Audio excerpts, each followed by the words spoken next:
faithfully, delivering value and interpreting great books from around the world.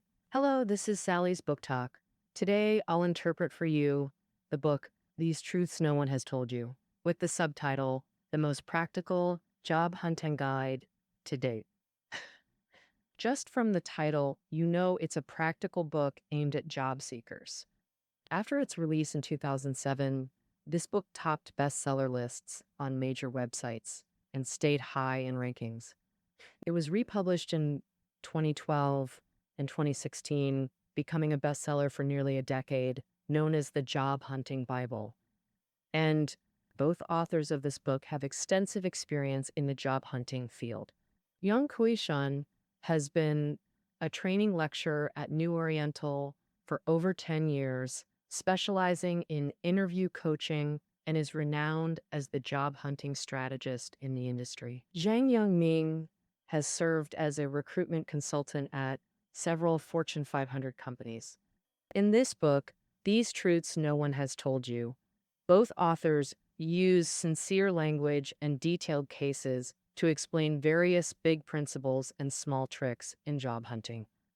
It targets job seekers, especially new graduates entering the workforce for the first time, helping them clear away confusion and uncertainty. Next, I'll walk you through this book in 4 parts.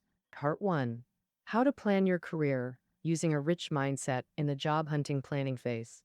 Part 2, How to Prepare Well Before Starting Your Job Hunt. Part 3, What are some clever tips for the interview stage? Part 4, What should you focus on during the initial phase after joining a company? Let's begin with Part 1, How to Use a Rich Mindset to Plan Your Career in Career Planning. First, let's look at what is meant by a poor mindset.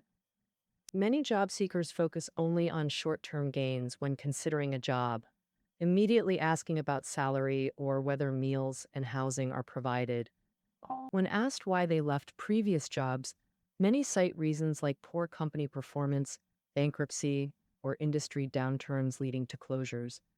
This approach is typical of a poor mindset, obsessing over pay while ignoring the importance of the role, industry, and company platform. A rich mindset is the exact opposite.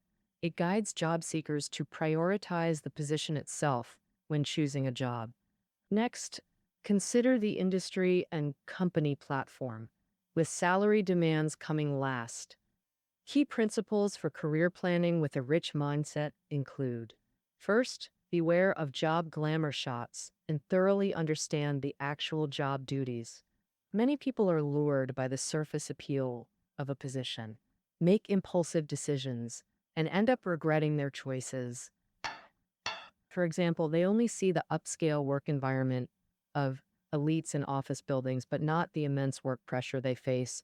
They also they only see the generous salaries and benefits at professional accounting firms, but they don't see how years of overtime and business travel have actually lowered their hourly wage below that of regular foreign companies. They only see the freedom and exhilaration of freelancers, not the daily grind of making ends meet. And the worries of constant hustling, that's the effect of those glamorous job portrayals. Fully understanding a position and stripping away its glamorous portrayal is a prerequisite for choosing a job. So, what exactly should you do? Graduating students should participate in more internships before graduation. It's the best way to personally understand different positions and job duties. Those already employed can attend more career lectures, forums, and similar events. By networking with industry insiders, you not only gain important industry insights, but also get professional advice on career questions, which helps dispel unrealistic ideas. Finally, consulting with employees in your target company or industry is also a great idea. After all, they're the ones with the most insight and experience in that industry. The second principle of the rich mindset is to leverage your strengths and not easily abandon your expertise. There's a common trap in the workplace called the circular career path. Simply put, Many people aim to build a career vision that hones all skills. But in reality, specialization and vertical depth are more important than broad knowledge in the workplace. So, from this perspective, the authors suggest job seekers prioritize industries related to their own field of study. And after all, every industry has its own barriers, which could be professional skills, work experience, or networking resources. Whether you're a fresh graduate or have work experience, entering a completely new field is a risky decision. Changing careers requires tremendous effort and perseverance to relearn. Otherwise, you might end up still being an outsider. The authors have a friend who graduated in publishing. Their first job after graduation was as a secretary at a printing factory. He didn't like his field, finding it boring and depressing. After working for 2 years, he found an opportunity to jump to a completely unrelated company, Nike. At Nike, he worked in administration, but soon this friend realized that without professional knowledge or relevant experience, it would be difficult to advance in this area. After some twists and turns, he jumped back into the printing industry and joined a paper products company. He finally realized that the printing industry was actually his strength. His experience in this industry was truly valuable and trusted by employers. This is a classic process of finding one's niche. The third principle of the rich mindset is focusing on personal development, which in industry selection means choosing fields with sustainable futures. In the movie Youth, the disbanding of the cultural troupe is a very memorable scene. Times change, and phasing out industries no longer needed in the future becomes inevitable. This is even more true today. In this people-oriented era, industrial manufacturing is declining yearly, and physical products are gradually being transformed by AI. Fields once centered on material goods are fading from history, replaced by a human focus, serving people well. Therefore, people-oriented fields like consulting, finance, and internet industries have become three major future-focused areas. The personal development principle also means choosing companies that foster self-growth. On one hand, selecting growth-stimulating platforms helps develop exceptional skills and build core competitiveness. This way, even if industries collapse or companies fail, employees with outstanding abilities will endure. From this perspective, company selection becomes clearer. After many, large companies offer high brand value and prestige. But as a newcomer, you might become just a cog. Small companies win with size. Your abilities get noticed faster. There's breakthrough potential. However, small companies lack stability and role models, making learning difficult. Of course, some start at big companies, gain experience, then move to smaller ones for growth. This can be a viable strategy too. Ultimately, whether big or small, the key is choosing where you'll develop your abilities. On the other hand, growth-oriented platforms offer clear career paths, stronger purpose, and defined directions. The author cites a friend's example. He held a mid-level position at a financial firm that offered two advancement paths. One path leads to promotion to higher-level business roles with increased income, while the other involves becoming a team supervisor who later leads independent projects. Companies with clear career paths and choices like this are premium platforms for employee development. Finally, the most crucial aspect of the rich mindset is to commit to your career pyramid. Every profession has a pyramid. The broad base holds entry-level employees with modest pay. The narrowing middle layer contains mid-level managers with better salaries and positions. The golden peak houses top executives, high-level professionals with enviable incomes. Committing to this pyramid means securing your position once you've found a platform that maximizes your strengths and growth. So, this involves two approaches. First, stay the course. Like in geometry, The shortest path between points is straight. Once you identify your career trajectory, follow it consistently. For instance, aiming to be a brand manager, a solid path is marketing secretary to assistant brand manager, then promotion to brand manager. For consulting, progress from research specialist to data management, then project specialist, ultimately to project manager. In short, focus on your promotion path without deviation. As the book says, loyalty pays dividends. Second, avoid rash job hopping. Changing jobs impoverishes you for months, switching careers for years. This saying holds truth. Inexperienced young job seekers often chase seemingly lucrative fields, which may be superficially attractive but lack real prospects. The grass always seems greener elsewhere. Frequent job changes can mire your career in stagnation. If you confirm your current role is your career pyramid, committing to it will bring rewards. The book cites Vanke as an example. Originally named Vanka because it diversified into dozens of sectors, from Wanja department stores to Sabon water, each achieving moderate success. However, at this point, Donald Trump gradually realized that having too many interests was hindering his development. So Donald Trump resisted enormous pressure, sold all his other companies to focus solely on real estate, specifically large residential communities and only non-downtown ones at that. It was precisely this focus that made Vank the gold standard for large residential communities. All right, let's summarize part one. In career planning, beware of a poor mindset. Reject salary-only thinking and use a rich mindset to map your path. Throughout this process, thoroughly understand roles, choose platforms that leverage your strengths and growth, and commit to one direction rather than dabbling broadly. Don't wander at the base of different career pyramids. Now, part two, how to prepare well before job hunting. First, tailor your self-presentation to match the position. This mainly applies to preparing resumes and interview attire. Many job seekers fall into the trap of obsessing over perfect work histories, thinking more diverse experiences guarantee success. Actually, this is a huge fallacy. From an HR perspective, their core job is finding the best fit. Suitability is the only standard. So, first, identify the role's required skills and experiences. Then highlight your most relevant milestones. Precise matching trumps perfect resumes, even using keywords from job postings. What does that mean? Simply match your real experiences to the job's keywords, like following a map. Visually emphasize these keywords in your resume with bold or underlined text.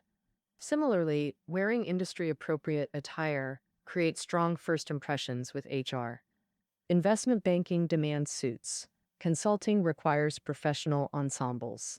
Bright attire in fast-moving consumer goods boosts approachability. In the legal profession, formal attire enhances a sense of competence.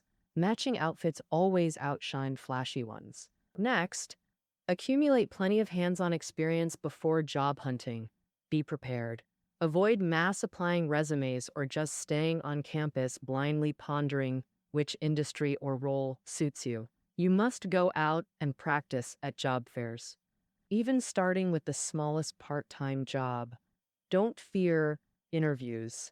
Keep trying to fully communicate your relevant work experience and practice skills to HRs at job fairs. Lastly, before job hunting, thoroughly understand the company, including its culture, products, services, and user experience. In today's job market, HRs not only care about candidates' professional skills and fit, but also need those who are very familiar with the company's products. Among competitors at the same level, HRs often prefer to see company customers become employees, such as those with deep knowledge of the company's products and services beforehand. Then during the application process, mention your personal experiences with the company's products and services at the right time, aiming to gain HR's recognition as an expert. Alternatively, Prepare photos that match the company's style, attach them to your resume, and include a tailored cover letter, all showing HR your understanding and appreciation of the company. A Coca-Cola HR once shared this interview story. A fresh graduate applied to the company and started the self-introduction by mentioning an internship on Coca-Cola's production line. After 6 months on the production line, he had a clear understanding of the product's manufacturing process. Then the candidate emotionally shared that at home during holidays, Coca-Cola was always the only drink on the table. Compared to Pepsi's youthful, striving ads, Coca-Cola conveys more of a homey, warm feeling. It represents reunion and ritual. Drinking it is more about sentiment. By this point, the HR was moved and opened the candidate's resume. He saw a photo on the resume showing the candidate wearing a t-shirt with the Coca-Cola logo. Ultimately, this candidate beat other competitors and won the job with admiration for the company culture, deep product knowledge, and genuine emotion. That concludes part 2. Before job hunting, first showcase how you match the position. Second, practice interviews extensively. Don't just blindly submit resumes. Finally, before interviews, thoroughly understand the company's products and culture to show sincerity. Now let's discuss part 3. What are some clever interview techniques? The book presents tough interview questions and strategies to tackle them. First challenge, self-introduction, an unavoidable part of every interview. For graduates, the classic formula covers education background, university skills, club or relevant experiences, and reasons for applying. The tricky part, how to address weaknesses during self-introduction.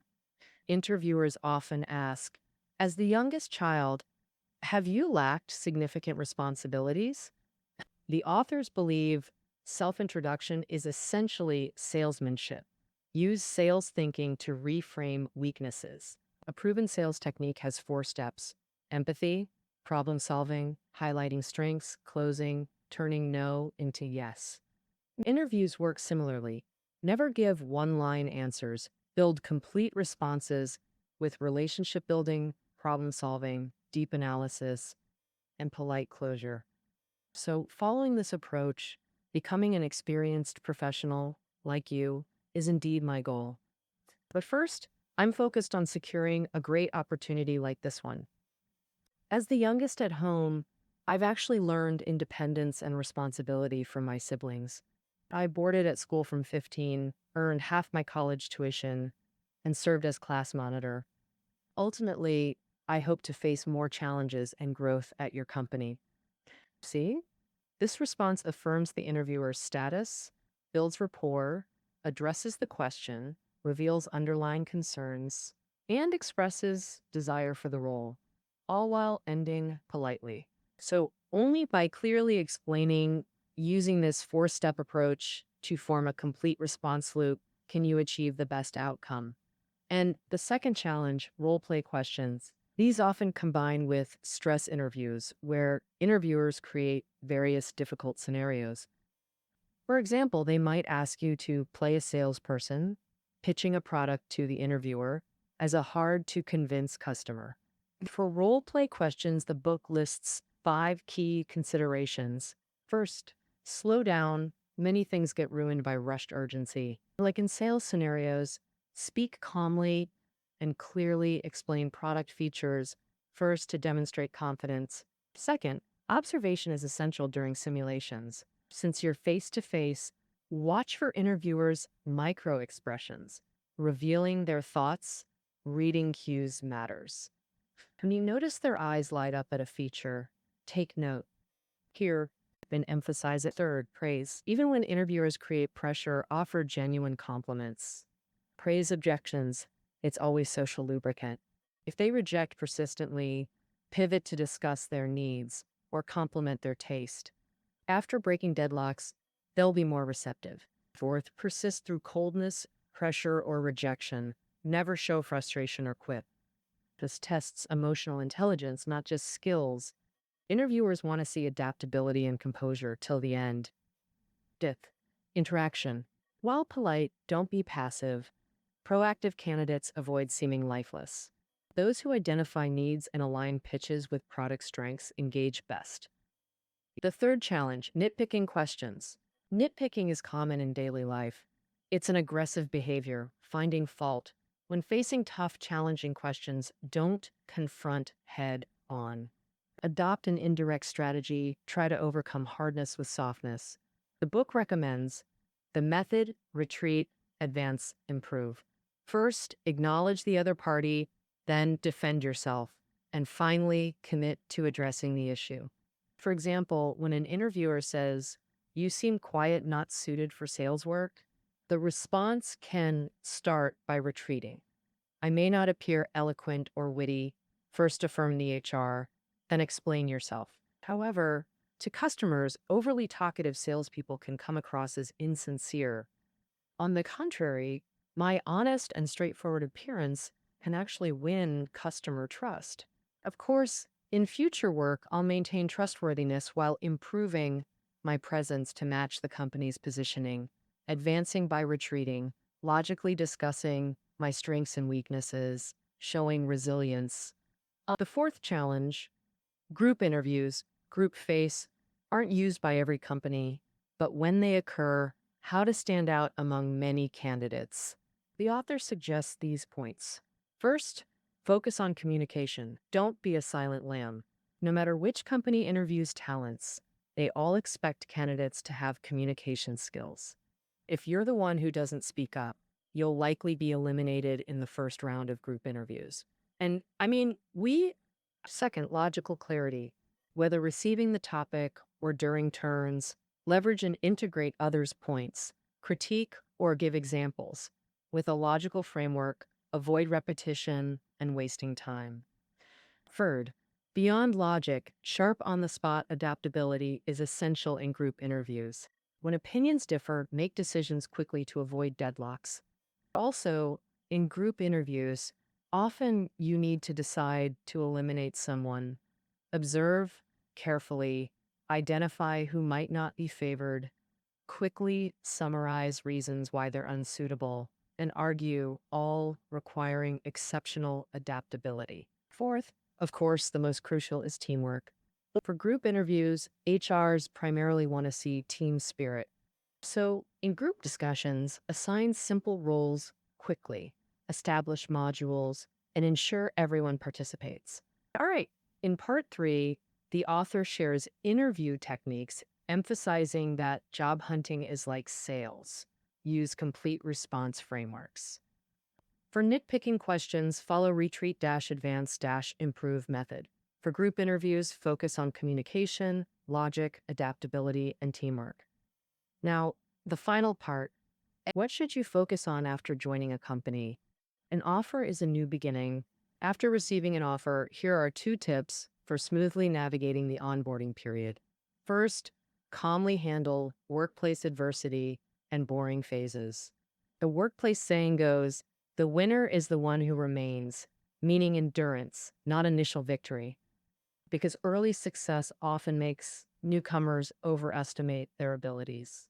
When adversity hits, they can't handle the psychological laza, eventually fading away or leaving the team. But those who endure pressure and setbacks often rise to become team backbones.